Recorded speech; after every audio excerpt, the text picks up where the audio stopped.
Well, good afternoon, everybody, and welcome to Decarb Healthcare. My name is Troy Savage, and I'm excited about this workshop, Show Me the Money, Funding Decarbonization.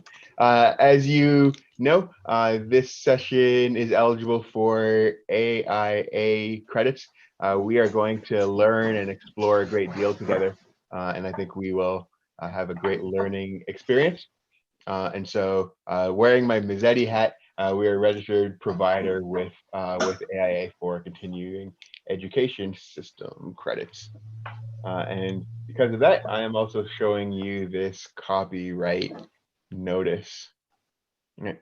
We have an incredibly exciting lineup for you today. We're going to start off with some interviews with four people that you will enjoy hearing from. Then we'll do very rapid breakout rooms just to answer the question together. What are the challenges we faced in financing decarbonization projects?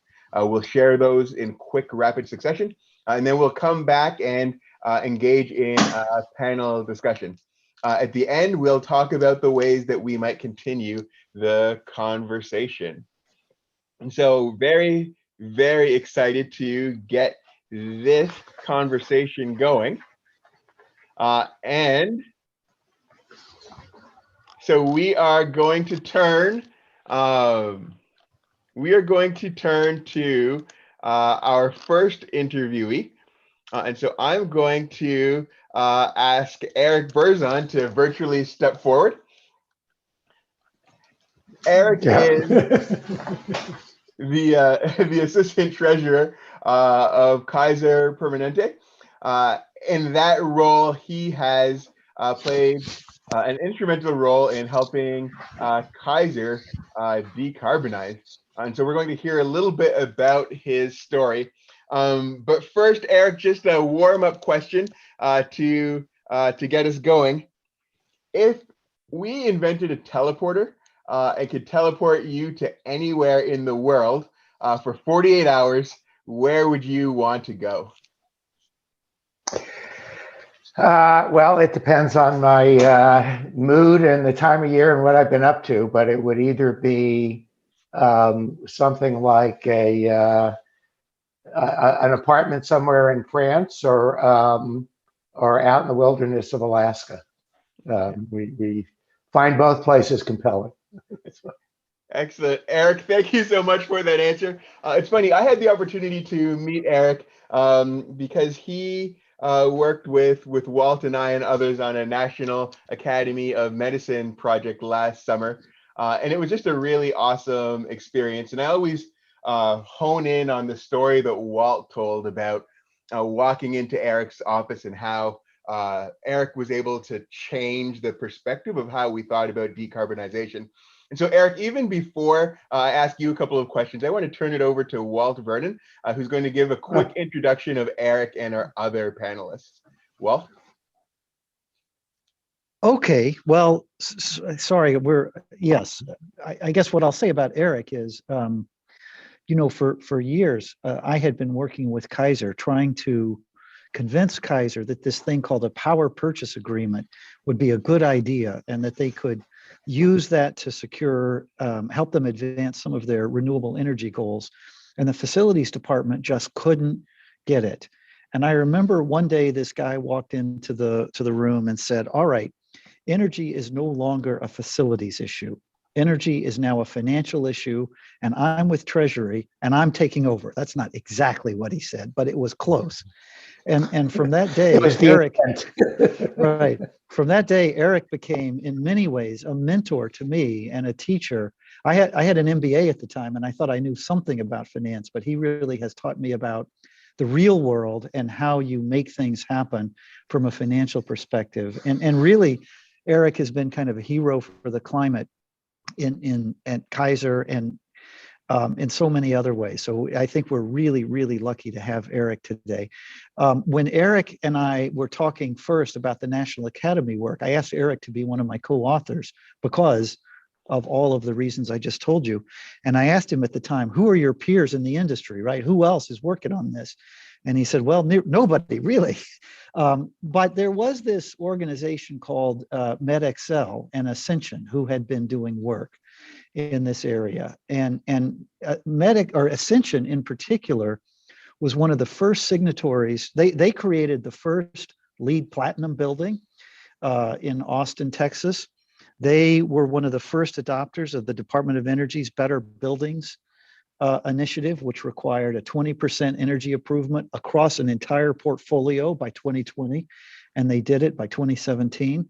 And they continued their work. They developed a number of innovative investment programs to continue to invest in driving down it was framed as an energy issue, but I know it's very mission centric to the sisters at Ascension and now MedXL.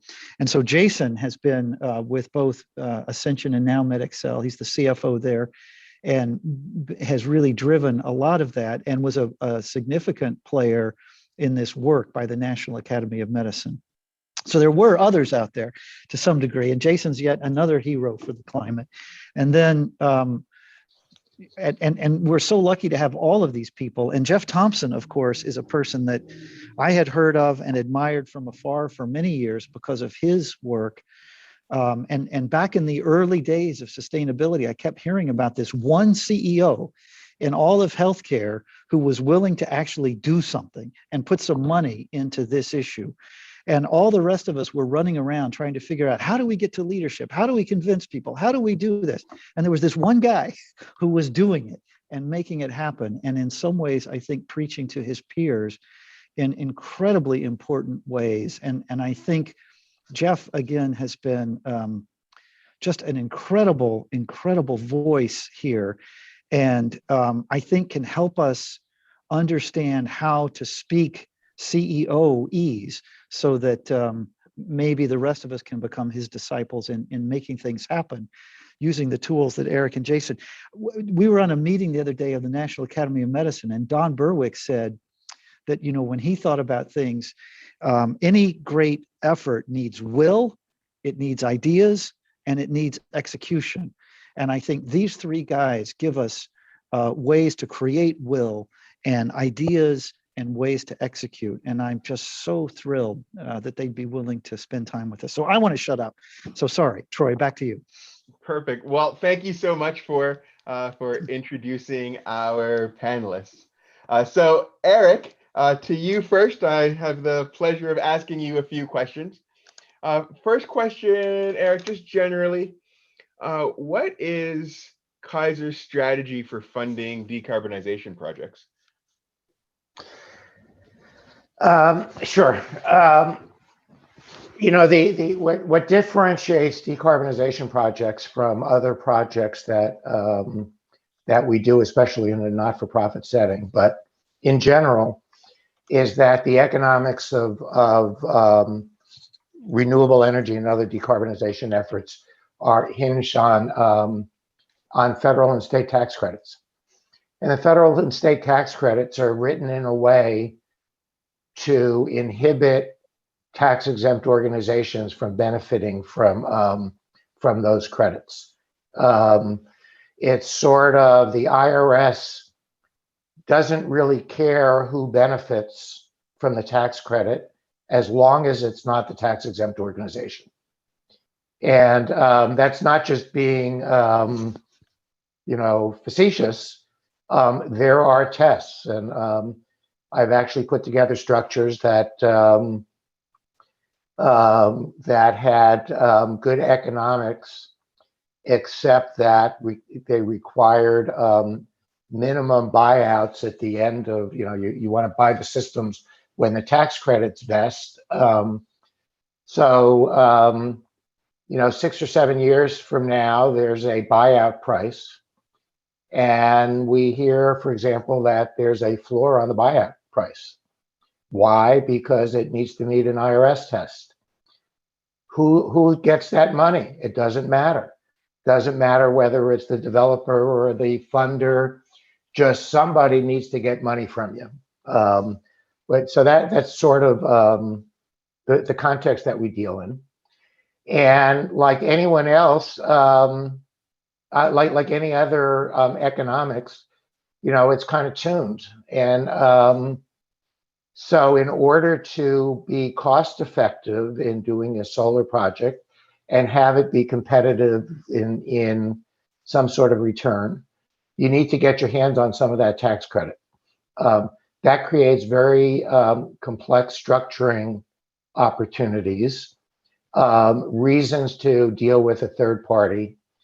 And typically those structures are set to be difficult to understand, to give people who don't delve into them and aren't understanding of all the different components of the economics, puts them at a disadvantage in negotiating with companies who do this for a living. So our strategy is, when there is tax credits involved, to use finance as a tool to structure the engagement to get as much cost out of the system. If there's no tax credits involved, then we will revert to our normal capital planning processes, where the hurdle rate is somewhat lower than for, say, a new business opportunity or entering a new market or some speculative activity, or even, a profit generating activity like buying an MRI. Putting in structures to generate power on site or purchase from offsite have a different risk profile, and they have a lower required return. So either we go the working really hard on the finance, on power purchase agreements and things like that, or we go to the capital planning process and we try to point out the various advantages of these what can essentially be cost reduction activities in working on our facilities. Long answer to short question. That's what I like to hear. Thank you, Eric. I'm curious, with all of that perspective in mind. I know a lot of people in my shoes are taught to think about projects in terms of simple payback, and whether or not a project will pay back in a certain amount of time. And that mode of thinking is maybe unique to energy projects, and it's not how I think about other things in life, right? I'm wondering how you think about simple payback and about finance, and about what metrics you use in evaluating projects. Or in other words, when somebody's coming to you and asking to see the money, what metrics are most helpful for you to look at to make decarbonization happen? Sure. I think that simple payback is used in a lot of areas. People use it as a rule of thumb in facilities. I've worked with people in manufacturing, so it's not just in the energy sector. But simple payback ignores risk and a lot of other factors about a project. In fact, when I did home solar back in 2004, what you would read about is you can never get payback on a solar investment on your property. And I did what I do at work. I looked at what it would cost to finance through a home equity line and what the cash flow would be and what the savings would be from in my monthly bill, and it paid for itself. Didn't matter how long it took to pay for itself, but it paid for itself. We use, if we're putting money into a project, if there's cash up front, we use internal rate of return. We use net present value. We don't use payback. We'll often analyze the riskiness of a project, and that for me is a breakthrough in energy, and especially in an environment where energy costs are relatively cheap. So we talk about what happens if energy prices go down and what the impact is on our margins. And we also look at what's the ability of energy prices to go up and how that would impact our margins. And of course, there's much more potential for increases than decreases. So we add in an area of risk analysis. Great. Eric, thank you so much for sharing part of your story, and thank you for your leadership. As we're learning, leadership is an important part of this story, and leadership is partially about mindsets and ways of looking at the world. Eric showed us some ways that you can look at the world that are really helpful, and I'm excited now to turn to Jeff Thompson, who will share some mindsets and some ways of looking at the world that helped his former organization, Gunderson Lutheran, achieve energy independence. And so Walt already shared some comments about Jeff, so we'll jump right in. Jeff, my first question for you is, if you could be a character in any book, TV show, or movie, what character would you be, or what's the first one that comes to mind? And Jeff, you're on mute. I would be a character that was technically savvy enough to turn himself off of mute. That's what I would be. The first one to come to mind is a terrible thing because, of course, I was watching the Bucks play basketball last night, and when it got done, I kind of switched on to the movie channel, and the most recent Tarzan thing was on, and he was talking with animals and swinging through trees. So I kind of like outdoors, so maybe I'm gonna go with not the science fiction, but go a little retro back to and I've been to Africa a bunch of times. I kind of love the place, so I'm gonna go with that. All right, excellent. Maybe I should have asked you the teleporter question then. Jeff, tell me about Gunderson Lutheran's strategy for getting to energy independence and why you framed the strategy that way. Yeah, so when we started out, we at no point talked about climate or decarbonization or anything. The board wouldn't have ever heard that the first 6 or 8 years. It was 2007 and 8 and 9. Our board would not have had it. They wouldn't have allowed us to do anything.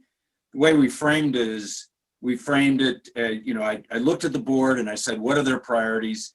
They're worried about the quality of healthcare. They're worried about the community. They're worried about our bottom line. They're genuinely good people, but I felt had pretty narrow view of healthcare and narrow view of our responsibility. So the way I framed it is I came to the board and I just said, here's how much pollution we put in the air by doing our work. We're putting 465,000 pounds of particulate matter that children with asthma, heart patients, and COPD patients breathe every day. We're putting mercury into the water. One of our guys was a big fisherman. And I said, mercury into the water. Our fish have mercury that affects children and adults. And this is all from our energy use. I don't think that's okay. Is that okay? No, they said it's not okay. I said, so if I could decrease our pollution, lower the cost of care, and improve our local economy, would you be with me? And they said, well, yes, if you could do that, but that's magical thinking. You can't do that because we all know it's either jobs or the economy or the environment or the bottom line, and you can't do that. I said, but if I could do that, if I bring back hard numbers, audited financial data that shows that we're doing that, is that all right? And so that's how we started out. So our initial foray into this was to say, how do we prove that and accomplish those 3 things?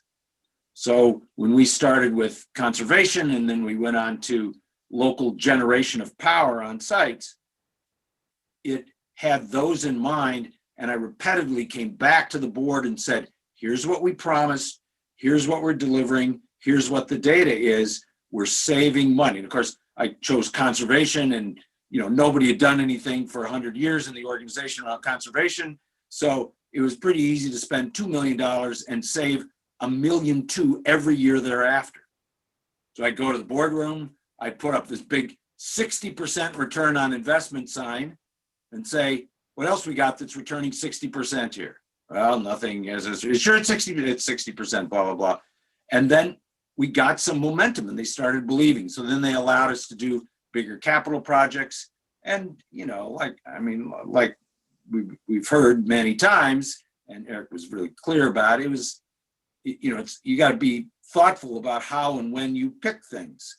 Initially, for example, a couple of wind turbines were doing great. And then as the power companies and their monopoly changed who got paid for what, instead of getting 10 cents a kilowatt hour, we were getting paid 2. Well, then our financial profile on the wind turbines went in the toilet when we were getting paid 2 cents a kilowatt hour for a major investment. So we had to shift and winnow along time. But thankfully now, even though I'm done, when they build a new clinic or a new part of the organization, does not go to the board anymore. It's not a question. The on-site generation, the solar, the batteries to manage peak times are all just part of the work. It's a part of the fabric of the organization. So that part is the good continuation. The good part of the first 7 years of work, 8 years of work, was that we were able to drop our greenhouse gases 95% because of how we changed our sourcing of our power. Great. Jeff, thank you. I'm curious how you would advise someone getting started on a decarbonization journey today. What would their first couple of steps be to start to build momentum? I think one of the things we pounded on pollution, and it all depends on what your board's like and what your senior leaders are. Some are going to respond to pollution. Some will respond to climate change and the moral responsibility. Others it would be waste, because the carbon footprint's far more than these energy projects that I talked about. In decarbonized healthcare, you have the supply chain that needs to go. I mean, pharmaceuticals are 25-35% of all the carbon footprint in healthcare. You have to spread out. So waste that costs money. You go to the CEO and said, there's just all kinds of bins around here of pills that you paid for, medicines that you paid for, that we have to spend money to dispose of. You good with that? No, that's terrible. That was right. Yeah, so it could be 20, 30, 40% of the medicines you spend your budget on go into a special waste container that you spend more money to get rid of. That's terrible. Why do we do that? Well, it's not magic. It's process improvement. It's basic nuts and bolts. It's the blocking and tackling of a well-run organization. So you again, it's finding what things are going to. Now, you might have a board member that is all fired up and said it is a moral imperative that healthcare leads on this work. We should be the leader to decrease pollution. Another one might be the equity issue around pollution is an absolute travesty in this country. It is, we kill 50, 60, 80,000 people because of our pollution. Healthcare contributes to that. Mazzetti contributes to that. Well, not much. You guys don't contribute much. But healthcare contributes a ton to that. And so you have to say, what is our responsibility? And so different things are going to ring true with different people. But you got to find people high enough they can make decisions. And you got to say, where's the opportunity? Maybe it's waste. Maybe it's energy generation. Maybe it's the moral imperative. But maybe it's just making money. In some of these, you can make a lot of money. It is one of those things to get the ball rolling. Great. Excellent. Jeff, thank you so much. And thank you for your comments on leadership and how to get the ball rolling. Next, we're going to turn to Jason Schleider, who has a different role in his organization in that he works for a company that works for other healthcare organizations. And I think there's something unique about that perspective that Jason might be able to share today. But first, Jason, I have a question for you. All right. If you had a time machine and could go to any era to spend a week, what year, what decade, what century would you go to? That's an easy one. I'm a huge baseball fan, and in my lifetime, my Pittsburgh Pirates have never won anything. So, the '70s We Are Family team, 1978, Stargell, Clemente. I'd go back to those days and actually see a winning team. Excellent. I think Jeff might go to 2021 when the Bucks win the NBA championship again. Jason, tell us about your organization and its structure quickly. Yeah, so MedExcel is the largest sole provider of fully integrated healthcare facilities management in the U.S. We're a wholly owned entity of Ascension. What we do and what we have done is take all aspects of facility management, energy management, planning, design, and construction, real estate compliance, and life safety, and put it all under one umbrella. We have found that there are tremendous synergies in the topic that we're talking about today about decarbonization of healthcare. If we look at a lot of the barriers, sometimes they're internal organizational barriers between facilities and the way they did it. I thought Eric's point earlier about it's more of a financing thing, right? Sometimes facility companies can't get over it, and we needed to put a lot of those structures together so that we can talk across the board, have some common languages and common horizontal strategies. Many other benefits, but for the topic of today, we kind of put those things together. We go out to our healthcare clients and we bring that entire vertical and horizontals into play to make sure that we can align with the strategies they need or the desires that they have. Great. Excellent. And with that in mind, what's your organization's strategy for decarbonization? Yeah, I love sitting on these panels. I thought Jeff hit it. There are so many different aptitudes for people we work with and what are their motivations.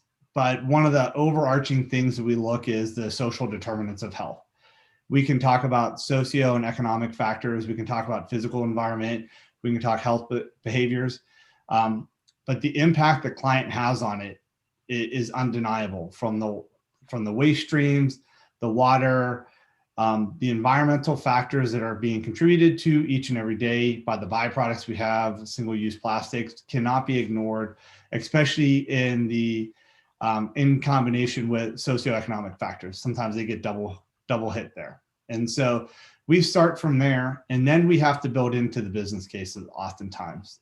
As mentioned earlier, some of the organizations aren't quite ready or in a position to just take a leap of faith and fund carbon neutrality, carbon negative, even impact offsets to their footprint without having some return. And so we start chipping away at how do we get organizations and structures there.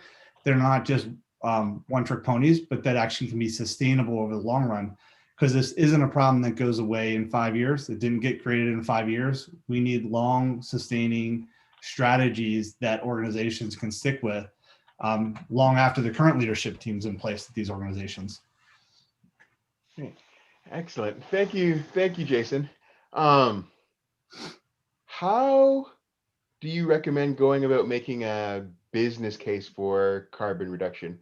If you are a facility director, or if you are a sustainability coordinator, if you are a nurse or someone who's passionate about getting healthcare to decarbonize, how should you approach someone to make that business case? Yeah, I think a lot of small wins, right? Helping people understand how they can add up to a strategy, getting the impacts. We heard Jeff talk about it before. Not a lot of boards, not a lot of organizations are just going to go straight out of the gate and without knowing all of the ancillary factors involved. But we can walk into any facility. These hospitals across the US, for the most part, are old, aging, acute care centric campuses. I know we're getting into the ambulatory footprint and there's opportunities to get them into more efficient builds, but we can do MEP assessments across the entire campus and come up with a number of initiatives out of the gate that would be positive ROIs. In fact, they are some of the highest ROIs that healthcare will see in the short term, better than any other construction or 12% hurdle rate you're going to get. LED projects, steam blankets, central plant reconfigurations, starting to get energy monitoring. These returns typically are 20 to 40%. And then you can start working in your projects that might not have a return, blending the averages, building some consensus, and then you start getting the impact, environmental stewardship report, green team reports, and now you got a little bit of momentum behind you to start tackling some of the larger issues. A lot of people, when we talk about environmental impact, we also need to incorporate, waste diversion goal and red bag waste, and then bring into the clinicians and the worker safety issues, red bag waste diversions, proper care of maintenance or medications. We heard from Jeff. All of those things are typically unseen, but have a huge impact on waste landfill diversions, and ultimately into the pollution for the environment. Excellent. Thank you, Jason. And one last question. Is there anything that is different about your story because you are not technically embedded in the hospital or in the healthcare system? So what can people learn from your unique vantage point that might help them on their journey? Yeah, the one thing we hear is we bring every discipline to the table, and every organization has the subject matter experts. They know who they are, their organization. The real opportunity is, though, is getting all those subject matter experts aligned on a common purpose and sitting at the table to tell their strategy and execute it. Oftentimes, when you talk about the different disciplines that are required to do massive projects and executions, they're often bifurcated in the organization with matrix reporting, matrix funding, matrix organizational goals. And so to bring all of those things together is often the biggest barrier that we've seen in some organizations. So to have a team that can come up and have all the disciplines sitting there with the common goal, common funding, common accountability, actually is a great speed to execution and getting results. Jason, thank you so much for your perspective. Audience, we have one more panelist who had an emergency come up and is not able to be on audio or video today. But Austin, Jim, and I had the opportunity to speak with him a little earlier. This is Jeff Glass, and I've asked Austin to quickly introduce Jeff's role, and then share some of the key insights that we heard from Jeff, because we think this is an important part of the conversation. Jeff wanted so much to be able to participate via audio and video, but unfortunately is not able today. And so, Austin, what are some key insights that you learned from Jeff Glass? Thanks, Troy. Yeah, so what I learned from Jeff and from what Providence is doing is that they're extremely committed to achieving carbon neutrality and even going negative by the end of the decade. And they've set an all-in approach, and the commitment is really cascading throughout their organization. Their strategy has a number of key ideas that ensure that they achieve those goals. One, they're actively working on greenhouse gas inventories for their entire portfolio, including scope 1, 2, and 3, and even including their investments, looking at their investments. They're even looking at the embodied carbon that goes into new construction projects. So it really shows the depth at which they're addressing this. They have various ongoing studies for projects that are in master planning stages to assess future carbon emissions. And in some sense, they include an internal price of carbon on major project decisions. So that's being factored in. They've included performance metrics for executives on carbon emission reductions, which is kind of has a motivational factor to it. Those executives are tasked with 3 to 5% reductions per year, and that's part of their individual performance goals. And in order to help them achieve that, they have quarterly reports showing how they're doing quarter to quarter. And finally, they're using a green revolving fund as a mechanism to fund future environmental projects. So just some of the key items there. It's really an all-in approach from the entire portfolio of buildings. Great. Excellent. Awesome. Thank you. Thank you for sharing some of those unique perspectives that are really important to this conversation. Okay, so now we're going to quickly turn from our panel and go into our breakout rooms. These are rapid breakout rooms, so we're just going to together answer the question, what challenges are you facing in financing decarbonization projects? So in a moment, the breakout rooms will open. You'll jump in there. I encourage you to turn on your camera so that we can see each other. We'll go around the room very quickly, sharing, each of us sharing one barrier that we've seen in financing decarbonization projects.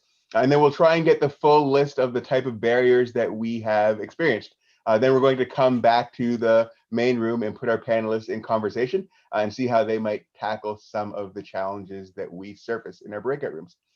So Jess, take us away. Teleport us to our breakout rooms.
There were some control.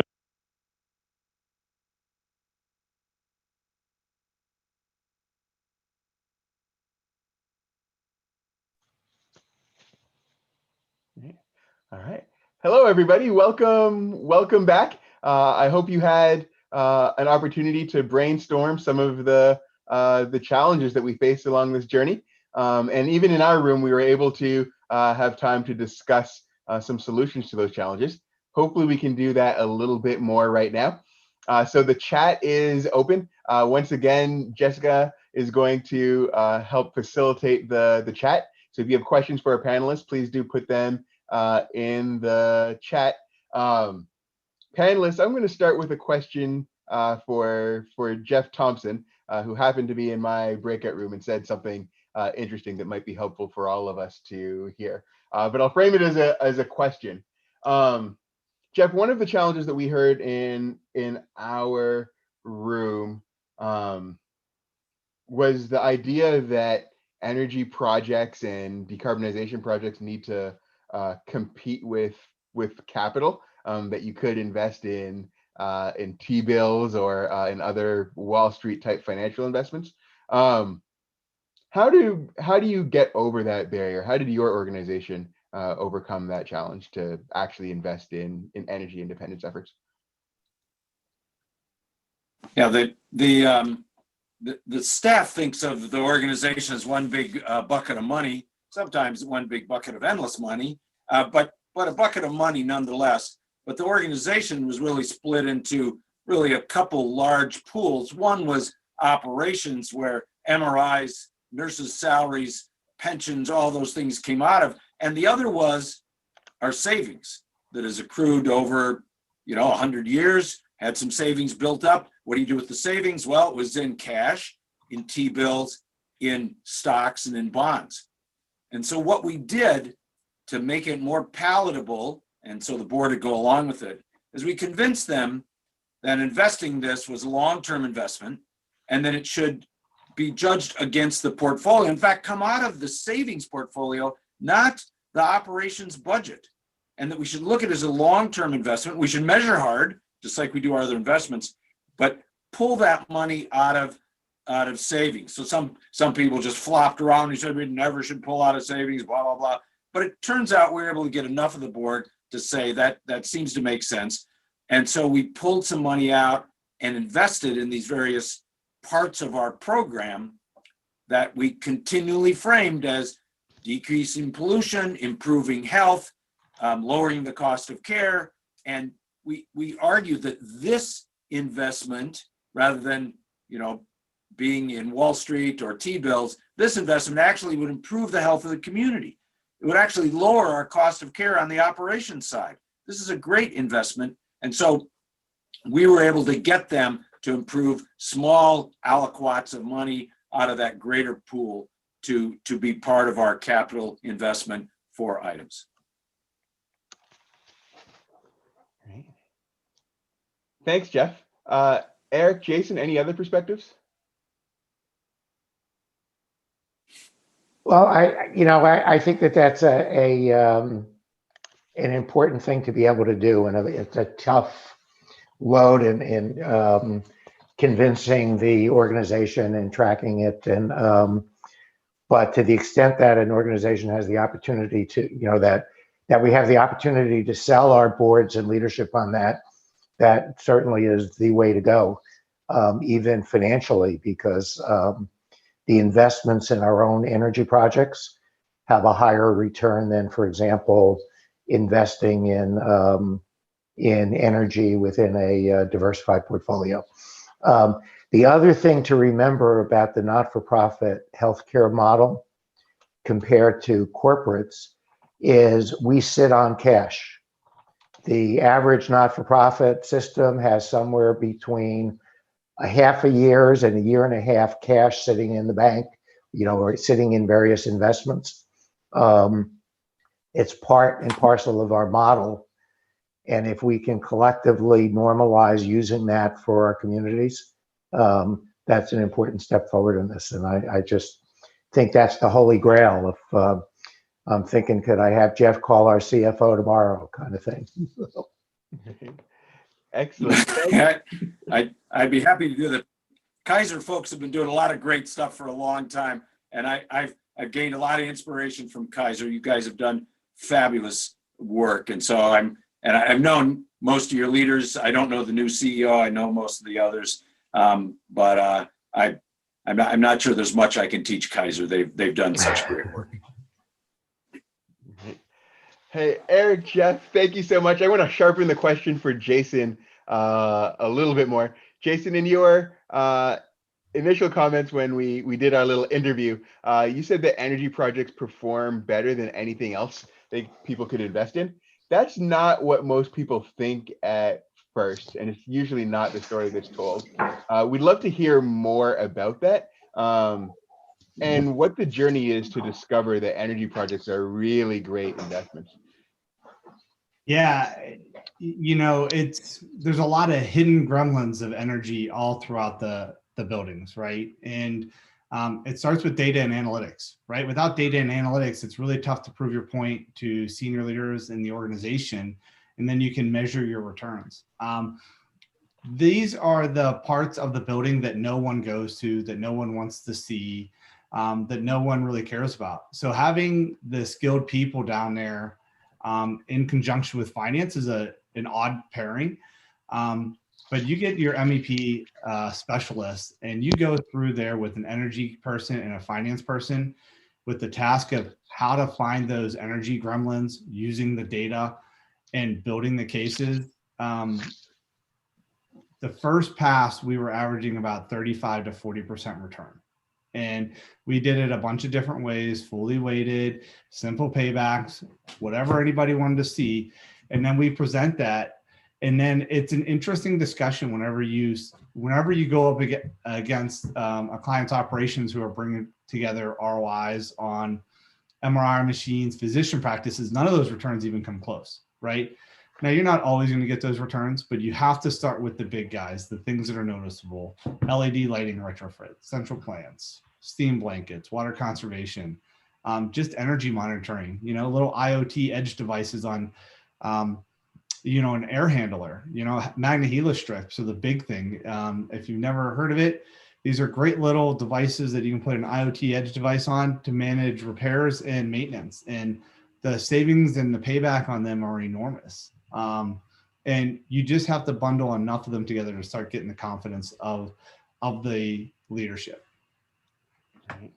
Yeah, thank you. Thank you, Jason. Troy, could I jump on to that of, what he was just describing, what Jason was describing is why ESCOs come a-calling to market their businesses to us, that they'll come in and they'll grab that low-hanging fruit because it's easy to discover. And where we need them for the hard projects, they typically go after things we could have done ourselves with a little attention. I think you're spot on. And the key is for organizations to capture that themselves and reinvest those returns instead of going to ESCOs back into the organization to fund the other things, because it's easy for someone to come in and grab the low-hanging fruit and run and hightail, but you need those returns on those early projects to fund the other tougher stuff. Okay. Yeah, and that brings us to the idea that that Jason, at least you and perhaps others have had some concept of a revolving fund as part of your strategy. They haven't all been explicitly revolving funds, but how have you used that concept in order to fund energy projects? Eric, Jeff. Yeah, what we've been able to do is, for some of the clients, we set up the structure where not only do we identify the projects for them, but that we identify the business unit structure of capturing the savings centrally and not distributing it out to all their units, and then giving them the ability to reinvest those savings from those projects out, either through capital funds or OpEx, depending on how it's coming in. And that way the organization doesn't see it hit to the bottom line and then come back out. You're rediverting it through structural mechanisms internally. So to Eric's point, you're capturing all those low-hanging fruit savings into a big bucket. And once you start aggregating that across your portfolio, you start seeing large dollar amounts that people are then willing to then go out and do bigger projects. And then you just keep on tackling bigger and bigger things.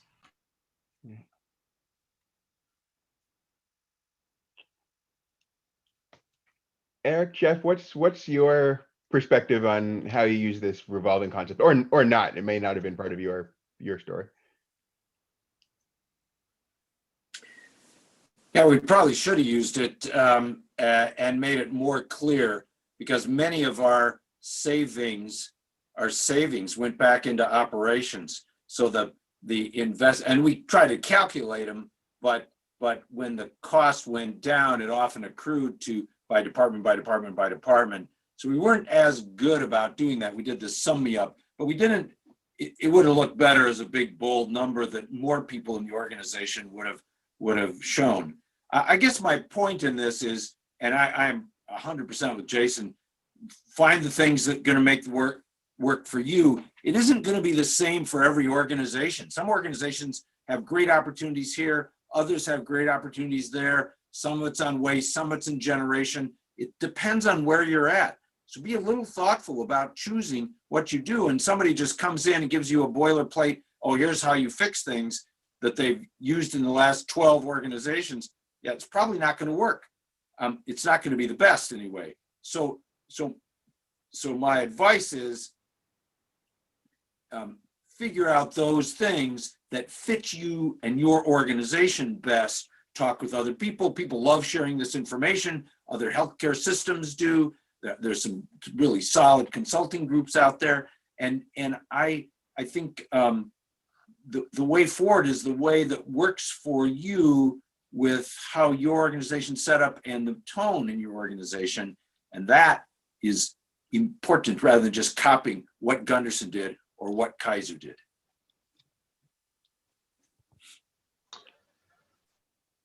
Troy, I just want to add that I'm going to be calling Jason for help in figuring out how to design a program like that for Kaiser. I think that the next step for me is funding a green revolving fund out of our investment portfolio. Great. Eric, I'm so glad you said that, because it highlights part of the purpose of decarb healthcare, right? We together have the answers that can help move us forward. That's why we're on this call. That's why we jump into the breakout rooms, because we believe that some of the right questions and the right answers are within all of us. In California, in Wisconsin, in the Midwest, electricity and natural gas and other rates are different, and there's different mixes. And so if you're in the area of the country, for example, North Carolina or perhaps South Carolina, where energy is cheap, how can you think about overcoming the high upfront costs and long payback for energy projects?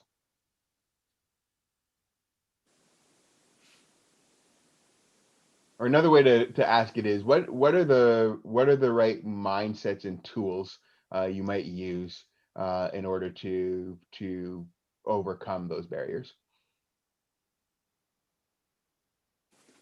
Well, I think Troy, it is going to vary, you point out, but as you point out, in some places in the country, it's going to be very high, Hawaii, other places much lower.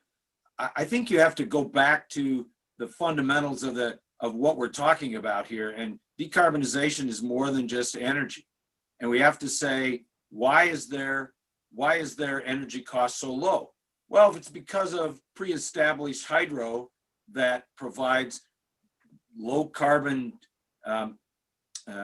energy, I wouldn't go after that right away. I mean, I'd still do conservation because they could save what they're spending on there and still get a return. But maybe pharmaceuticals and maybe technology, maybe those things are the way to drop their carbon footprint for those places. So you got to go to the baseline and say, what is where are our different pieces? And there's better, the carbon calculators are getting better and better. The National Health Service in England is doing this pretty well. There's a woman at New York Langone University, Cassie Thiel, does a great job with this.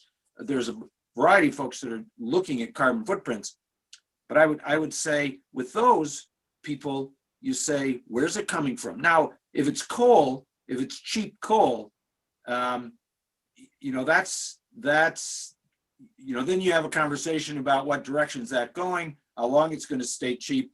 If a carbon tax comes, there's a carbon tax. There's a dozen bills in Congress, some with bipartisan support, talking about a carbon fee and dividend. How's that going to affect where you get your energy from and what that looks like? Cheap energy, when you start factoring in the damage the carbon causes, might not be so cheap anymore. So I think you can start building for resiliency. You can building for a long-term financial plan, but go after the things that are their biggest impact right now. I mean, that's how I advise them.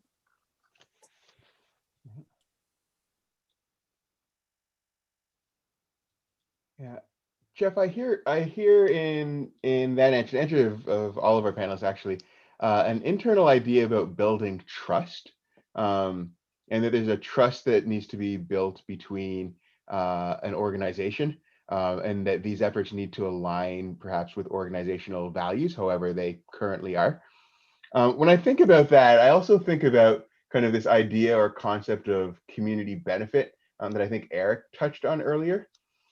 How do you guys think about community benefit in terms of dollars, but also in terms of the ethos of wanting to be positive in your community? And how can we leverage that in order to help our decarbonization efforts? Well, I'll respond to that because I spent, when I'm not working on energy stuff, I work on building organizations and values-based leadership. And I think this is another one of the major tools and should be woven into the work, that this is not a project. It should not be a project. And sometimes it has to get going as a project, but eventually you organize it as not a project. You organize it as part of the fabric of the organization, that serves the mission of improving the health and well-being of patients in the communities, or whatever your slogan is. We added them all up in the country. They're all just, 10 degrees apart from each other. But it all has to do with overall broad benefit. And this is a way to fold that into the fabric and not have it a dangling project out there. And you constantly frame it in that language. It's about health and well-being. It's about equity. It's about our responsibility to long-term keep our finances down, long-term keep the people healthy in our communities. And this is part of that pathway forward. We're building that path. This is one of the lanes forward. So I think constantly framing it from the very start, the purpose of our organization. Now, my last comment is, I know finances dominate a lot in here. And if you want to become really popular with your board, you do what I did. Fortunately, I was the CEO and the board chair, but I pointed out at a board meeting that finances were just tools. It's never the goal. It's just a tool to accomplish our mission. Well, everybody started jittering around and their sphincters slammed shut, and it was a great fun event. But I repeated that over and over, that finance was just a tool, facilities are just a tool, and we're going after a higher mission. You fold decarbonization, our environmental activity, sustainability in the overall goals of the organization, then the finances become a tool. It's a very important tool, critical tool, but it's just a tool.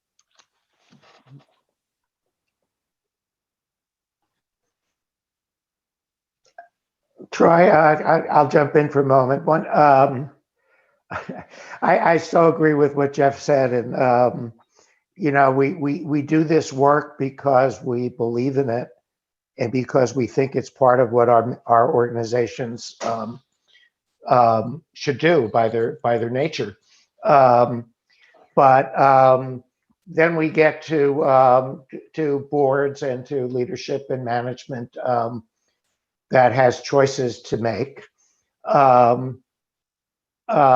While we want to do this work because it has value in itself, it would help the organizations, and especially with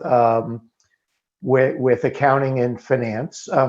I don't know about every organization that's on this call, But for many not-for-profits, for many healthcare entities, what we report as direct community benefit on our tax returns is an important fact of life for not-for-profit organizations.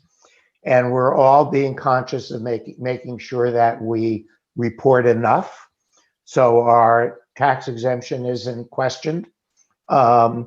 And many of us, including Kaiser, uses that as something to point to about the value that we provide to our communities. So while on a personal level, I really couldn't care less whether the IRS considers something a direct community benefit or not. If we're spewing garbage out into the environment, we ought to fix it because it's the right thing to do. Nevertheless, if we could get credit in our direct community benefit reporting for incremental expenses that are designed to improve the environments of our communities, that would be both fair and it would be an incentive to parts of the organization to release funds for these efforts. Eric, Jeff, thank you for those responses.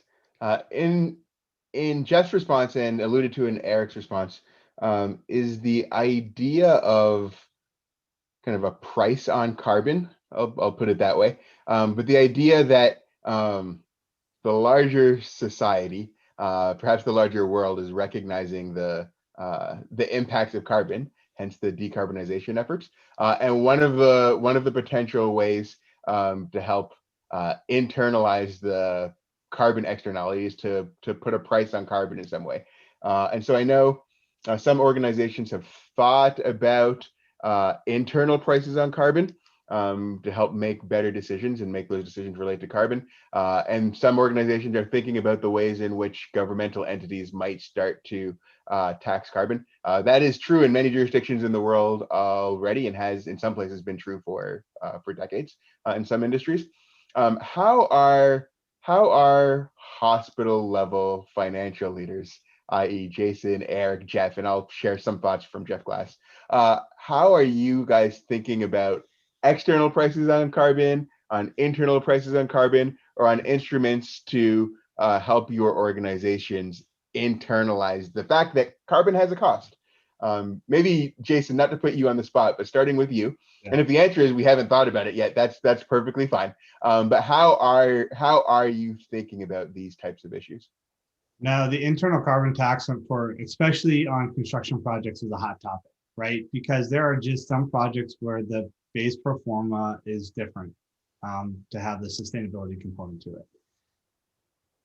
You know, it's a very punitive measure, and it's a way to get a strategy that's not aligned through an organization across the hurdle. And if it needs to go that way, so be it.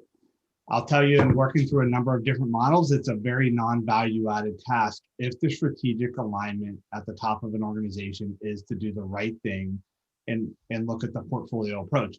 Because all the internal carbon tax does is cause a bunch of accounting and paper money to move around. It doesn't actually change the impact of the business. And so once you get over that perception that says we no longer need to have a paper presentation, and you start getting the strategy alignment and wrap everything around the portfolio for social determinants of health, community benefit, like Eric talked about, the alignment, long-term prospects, and then the total cost of ownership of the building and not just the actual construction cost. Now you're adding value-added conversations in there where an internal tax is a way of doing it punitively to get an organization aligned, but it also really uncovers a lot of misalignment around the value of that building versus the savings. Yeah, I think that's a great point, and it is not something that most organizations need, is to have another layer of internal measurement and flopping around. But there are many organizations that have used it to get things started. I'm a huge fan of saying we should be a principle-based organization rather than a rules-based. My first major hire was a HR senior vice president who was exactly that, not rules bound, but principle bound.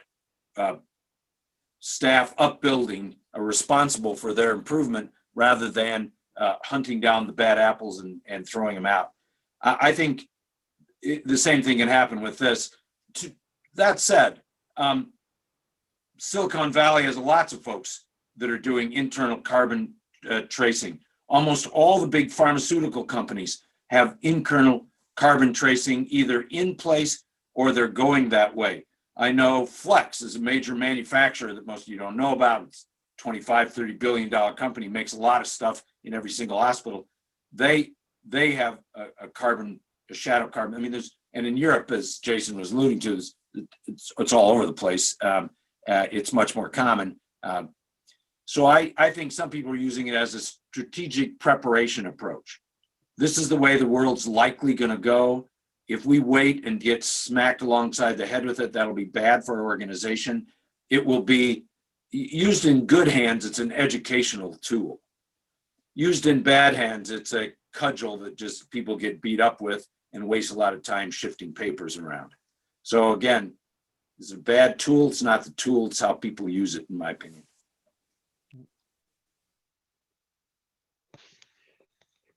Yeah, and maybe this brings us to the topic of how you think about risk as it relates to carbon.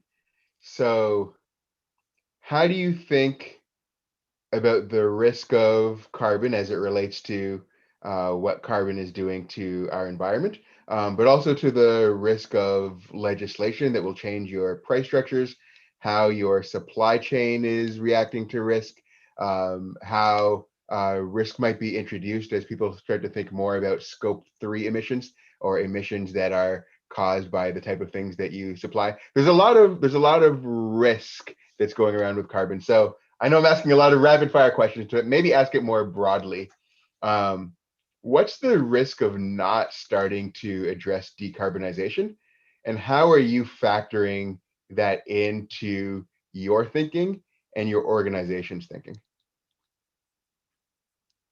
I know it's a big question, so I'll give you a moment to think about it, and then maybe we'll start with Jason, and then Jeff, and then Eric. Every day you delay means that everything you put into service now has got to be relooked at, right? And it's costly. And so we're not stopping the buildings of ASCs, ambulatory footprints, MOBs, physicians, repurposing the transformation of acute care campuses. So if you wait 24 months, every construction project you did in the next 24 months might need to be revisited. So there is a cost of putting it off to a certain extent, outside of the savings you get from retrofitting sites. And so we can bury our heads in the sands only for so long.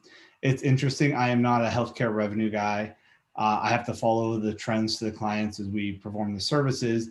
But where I find the unique opportunity that if this is truly a social determinant of health and we're moving more to risk-based population contracts, then this is actually a cost-saving tool in helping the execution of those risk-based contracts and population health rather than a fee-for-service model. And if we are putting a lot of the strategies together and aligning them and truly believe that's the way, there's more to it than just energy savings. It goes the entire continuum of that revenue model then.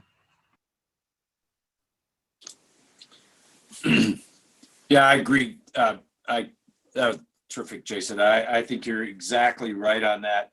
I'm really popular when I talk to large groups of healthcare CEOs because I stare them in the face and say, okay, you can keep your head in the sand over these issues, but eventually there's going to come a reckoning. And maybe you don't believe a carbon tax is ever going to happen. And maybe you think you'll be able to get by or skate by. But at some point, this is going to be look what's happened with the power of social movements in the last couple years between social media and the social justice movement. I mean, healthcare has been called on the carpet in a big way for our contribution to environmental pollution, to housing issues, to not managing food. There's so many things we could have been doing that have affected populations poorly, that we haven't done. I mean, obviously, the very poignant involved in racially biased investigation and research, but just having markedly different outcomes once patients get in our facilities by race. These issues are gaining more and more strength in society as a whole, and more accountability is being called upon. And in the past, the nice, friendly local hospital or the Marcus Welby doctor, you know, it's all well and good, and how could he possibly do anything wrong? Now, actually, we have data. We have data to show that, you know, your Marcus Welby doctor might be really friendly and his waiting room's full, but his patients die earlier because he's really not a very good doctor at all. And so there is, I argue, that on a variety of levels, not just the moral imperative of your promise to the community, not just your tax status, not just the potential for a carbon tax, but as a resilience measure for long-term social reckoning. There are multiple reasons why you need to get better in this space than where we are now. And then that goes to the conversation, well, we can't pay for it, blah, blah, blah. And then there's solutions for that we've been talking about during the day. So I believe you stack those up as multiple risks. And again, part of our theme here is depend on what your organizations, your leaders are most tuned into, but you stack up the risks, you see what resonates with them, and then you run with that.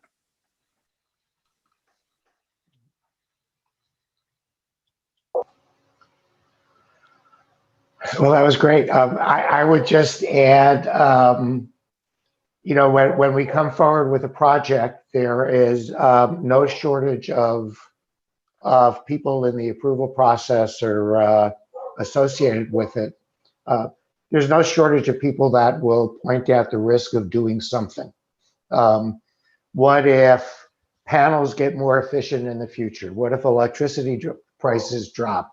What if legislation changes? What if what's happening now in California? What if the feed-in tariff changes? You know, there's no shortage of people who point out how we're taking a risk by doing something, but we're very inarticulate on enumerating the risks of doing nothing. And we got to get better at that part. Excellent. Jason, Jeff, Eric, thank you so much. I have one last question. I'm going to attempt to tie some things together. So earlier on, I think I asked Jeff if he could be a character in a book, which character would he be? And you guys have all done a really great job of painting an overall picture. So I sitting here can see the large picture of how we might construct systems that allow us to effectively decarbonize healthcare. But I imagine that if I were a character and transported myself to be an architect who is passionate about this, or a sustainability manager who is passionate about this, or a project manager at Mazzetti who just got her PE, I might be paralyzed with how to take the first step. And so my question to each of you is to imagine for a moment that you are transporting yourself into the character of someone in your organization or another organization that is passionate about this, knows that finance is a barrier, but doesn't know how to take the first step. And they had the opportunity to be in a breakout room with you or an elevator with you. And so now you're speaking to yourself, right? You're in the elevator by yourself. You realize that you're talking to a Jason Schleider or an Eric Burzon or a Jeff Thompson or a Jeff Glass. And you ask the question, I don't know what to do. What would your answer be to that character you're imagining? No, that was a complicated question. I wanted to set that scene though. Jason, I think I've picked on you often to go first. So I'll ask Jeff whenever you're ready. Take your time. Jeff, and then Eric, and then Jason. What advice do you have to give to the person you are imagining to get them started? Oh, it's very easy. I mean, I just take out my business cards, scratch out my email. I mean, and give them Jason and Eric's email address and said, call these guys. These guys know a lot of stuff. These guys will help you. That's what I would do. I would do that. I would connect them into things, but my advice to them in the elevator or in the stairwell, because I would be taking the stairwell, Troy, is that I'm old, I need the exercise, would be that it's not 1940, it's the 2020s. We have allies. We have people that are excited and passionate about this, and there will be allies within your organization, no matter what organization it is. If it's your healthcare, it's doctors, nurses, there's pharmacists, there's a cleaning person, there's somebody that's passionate about it. Actually, there's going to be a lot of somebodies. The first cut is to try and find some allies within the organization that can help you understand where the power is, how communications, who makes decisions on what, and then as a group start saying, where can we start small? Where can we make some gains? Where can we broaden our tent to convince an ever widening circle that this is important work, consistent with the mission and compatible with the strategic plan that includes quality and finance and all those things. Awesome. Thank you, Jeff. And then I'd be out of breath because I ran up the stairs. I'll go with what Jeff said, absent everybody calling me. But I think that that the most important element is passion. And I think that most of us work for really great organizations that need to realize that that organizations in the near future will be judged on how they responded on this. At the board level, we've pointed out whatever our aspirations for decarbonization, it's now become a business imperative. That doing the right thing by the environment is now an essential thing for businesses of all type. And if you keep banging the drum about the passion, the organization will start getting it. And then it wouldn't hurt to take a finance person out to lunch.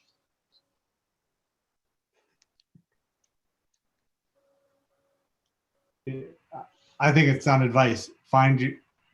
Build your coalition. There's a lot of people. I was touring a facility and we were being introduced to a green team. And I'll tell you, your most unlikely supporters are the people that you would probably talk to the least. I'm talking about the EVS personnel, right? The people that deal with it every day. Some of the food workers, the sanitary people, they are the most prevalent on the green teams that we see in the facilities. Seeing it firsthand and getting the masses behind in some of their participation builds, find somebody that knows the data and has access to it, that they can help build some small cases, but don't go it alone. It's a big project. As many people as you can have to talk to and run ideas by. There's a lot of organizations out there. Practice Green Health is a great one. I heard it earlier. There's a lot of good resources out there to get started. But you're not in this alone. Have the conversations. They'll lead you down a path that continue to put one foot in front of the other and keep going. Great. Excellent.